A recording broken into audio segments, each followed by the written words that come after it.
years to come, this will be seen as the most important event of 1987. It's also what Ronald Reagan wanted for Christmas. The American president's 7th year in office had been his worst. By December, he was in desperate need of a success.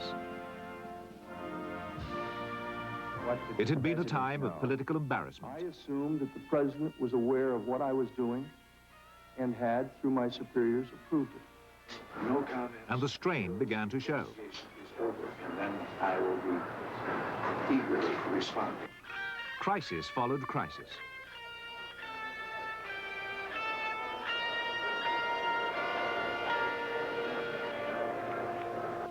His only hope of salvaging the year and his presidency lay in an unlikely quarter. With this man, an arms treaty would place Reagan and Gorbachev in the history books. But the auguries weren't good. In February, America exploded an underground nuclear device.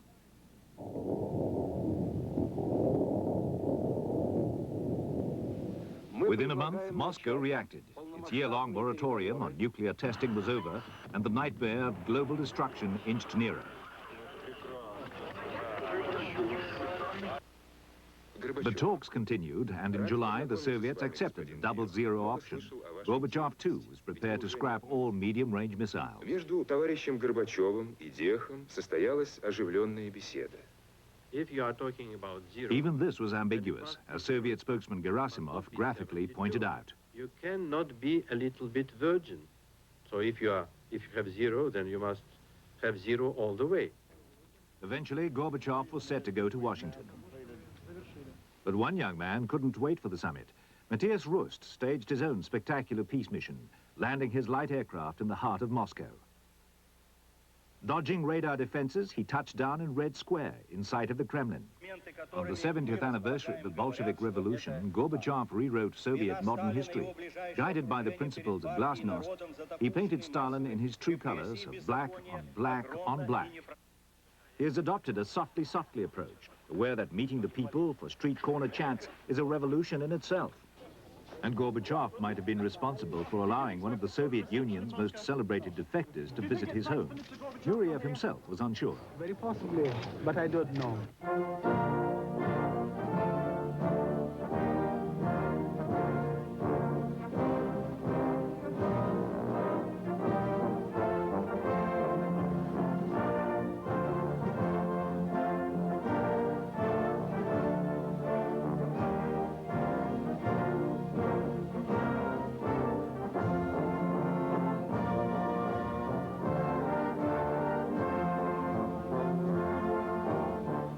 Red Square is still unequivocally red. So the question remains, how far can Gorbachev go? The summit could be as vital to him as it is to the man in the White House.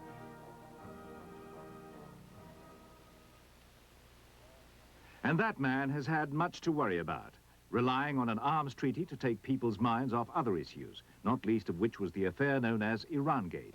The joint hearings of the House Select Committee to investigate covert arms transaction with Iran and the Senate Select Committee on secret military assistance to Iran and the Nicaraguan opposition will come to order.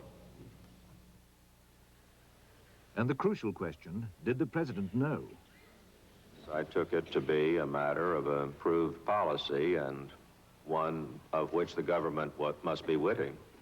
I'm going to save any comments till the whole hearing. So could Reagan really claim to have been kept in the dark? One man's evidence was clear, and he had been a key player in the affair. I made a very deliberate decision not to ask the president so that I could insulate him from the decision. And Reagan himself claimed that what he had been told he'd forgotten anyway. I'm having some trouble remembering that. Then someone who did remember took center stage. I came here to tell you the truth, to tell you in this committee and the American people the truth, and I'm trying to do that, Mr. Niels, and I don't like the insinuation that I'm up here having a convenient memory lapse like perhaps some others have had. I want to make it very clear that when you put up things like Park Lane hosiery, and you all snicker at it, and you know that I've got a beautiful secretary, and the good Lord gave her the gift of beauty, and that people snicker that Ollie North might have been doing a little hanky-panky with his secretary, Ollie North has been loyal to his wife since the day he married her. And the fact is, I went to my best friend and I asked her, did I ever go to Park Lane Hosiery? And you know what she told me? Of course you did, you old buffoon. You went there to buy leotards for our 2 little girls. Throughout, Reagan retained his personal popularity, but his personal credibility was less secure. There were contradictions. We did not, repeat, did not trade weapons or anything else for hostages, nor will we. A few months ago, I told the American people I did not trade arms for hostages. My heart and my best intentions still tell me that's true, but the facts and the evidence tell me it is not. The race is already on for the next occupant of this desirable residence. Given Reagan's problems, the Democrats could be expecting happier days again. In another life, Reagan's almost admitted as much. Everything's such a mess. Let's get out of here. I'll sign out. This is where we separate the men from the boys. He's the greatest hero ever to fly. London opened lower because London opened lower. We're going lower, and Tokyo might open lower because they're afraid we're going to go lower after having gone lower today. What I'm saying is it's a vicious cycle. It was a year when Bork, books and breasts hit the headlines. Right-winger Judge Bork was Reagan's first nominee for the Supreme Court, but the Senate said no. Reagan's next choice, Judge Ginsburg, withdrew after admitting smoking marijuana in the hippie 60s. Caspar Weinberger resigned after 7 years as Reagan's defense secretary and was replaced by Frank Carlucci, former national security advisor. The late CIA chief, William Casey, apparently had frequent informative chats with a journalist. And Bob Woodward, the Watergate reporter, based his book Veil on Casey's revelations about secret intelligence operations. And there was a different kind of political revelation in Italy. Cicciolina, star of porn movies, ran for parliament and won. Her campaign was simple, startling, and effective. Surprises, too, in Beijing. Finger-licking good chicken is the latest foreign import to hit China. Along with the new trade links, ideas from abroad are also filtering through. Out has gone the austerity of Mao's rule. And in has come high-tech and hi-fi. Even traditional hot-selling lines now come in a range of colors instead of just basic black. Student protests had more obvious effects in South Korea, and official reaction was harsher.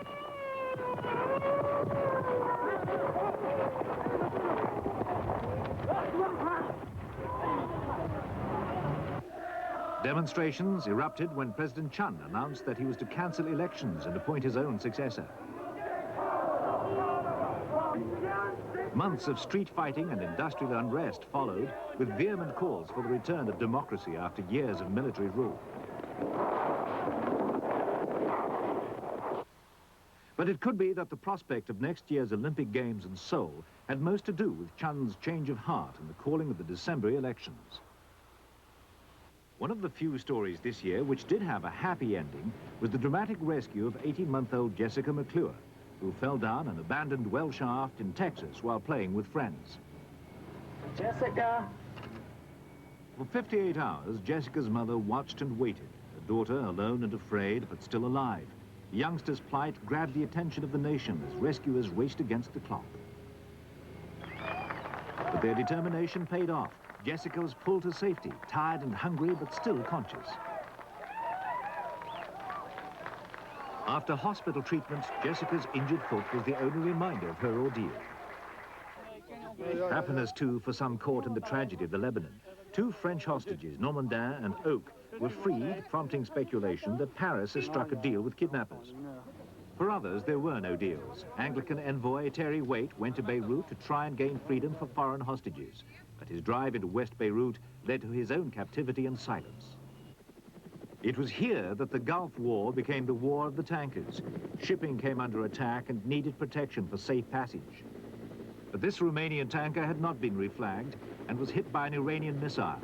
Nearby, an American vessel, but unless a tanker sails under the stars and stripes, US warships won't intervene or even assist. The attacks have been frequent and the situation in constant danger of escalation.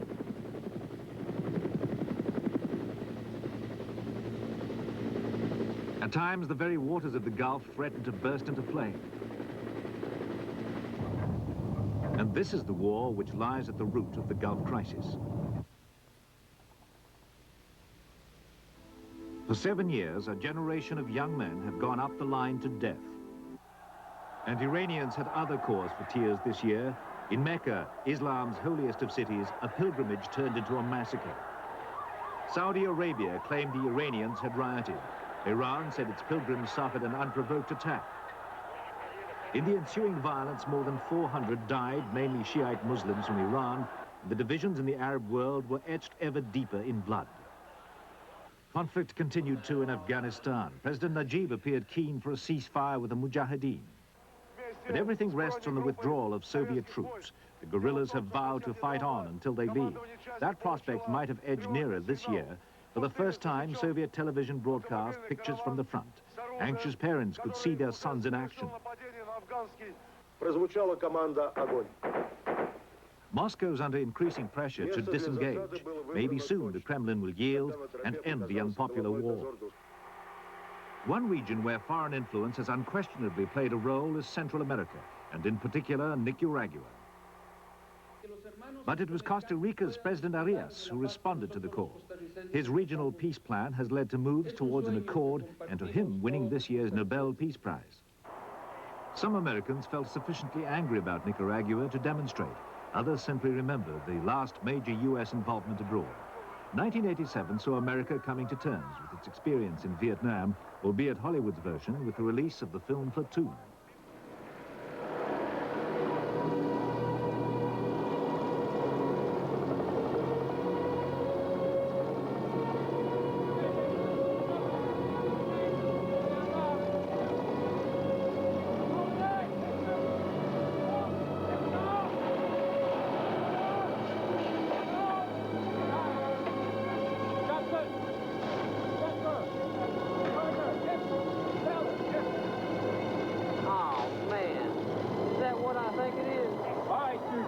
Welcome to the Nile. Follow me.